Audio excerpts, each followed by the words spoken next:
বন্ধুরা, তোমরা কেমন আছো? আশা করি তোমরা খুব ভালো আছো।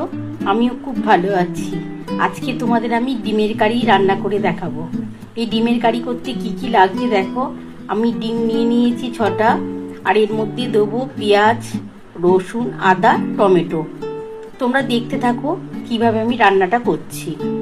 বন্ধুরা দেখো, আমি এই ডিমের কারি করতে কি কি নিচ্ছি, মশলা কি কি বাটছি দেখে নাও। এই রসুনটা দিয়ে দিলাম, আর এই আদাটা এটাই আমি বাটবো, আর এই পেঁয়াজ আর টমেটোটা আমি ভাজবো। চলো মশলাটা বেটে নিয়ে তারপর তোমাদের কাছে ফিরে আসি। বন্ধুরা দেখো, আমার কিন্তু ডিমের কারিটা করার জন্যে আদা আর রসুন আমি বেটে নিয়েছি, আর দেখো ডিমটা সিদ্ধ হয়ে গেছে। এবার আমি কড়াটার মধ্যে একটু তেল দিয়ে নিয়েছি, আমি এই ডিমটা ভাজবো বলে। আমি কড়ার মধ্যে অল্প একটু হলুদ আর একটু নুন দিয়ে দেবো। বন্ধুরা দেখো, আমি এই ডিমগুলোকে ছুরি দিয়ে একটুখানি মাঝখান থেকে কেটে কেটে দিচ্ছি, তাহলে মশলাটা ভালো ঢুকবে।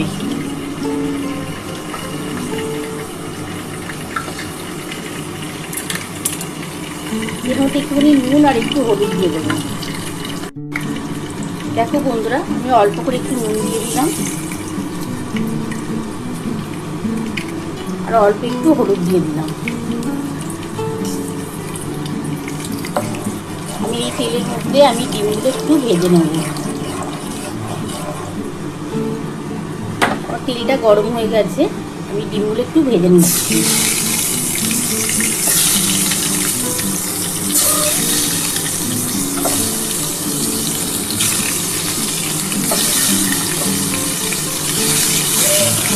তোমরা ডিম না ভেজেও করতে পারো, কিন্তু আমি ডিমটা যখন কারি করি তখন একটু এরকমভাবে ভেজে নিই, দেখতে আমার খুবই ভালো লাগে।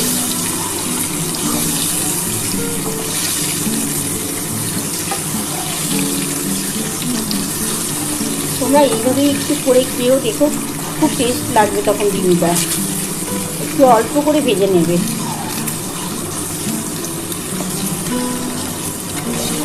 বেশি কিন্তু ভাজবে না, তাহলে কিন্তু চামড়াগুলো শক্ত হয়ে গেলে না খেতে ভালো লাগবে না। এবার আমি তুলে নিই। বন্ধুরা দেখো, আমি কিন্তু ডিমটা ভেজে তুলে নিয়েছি।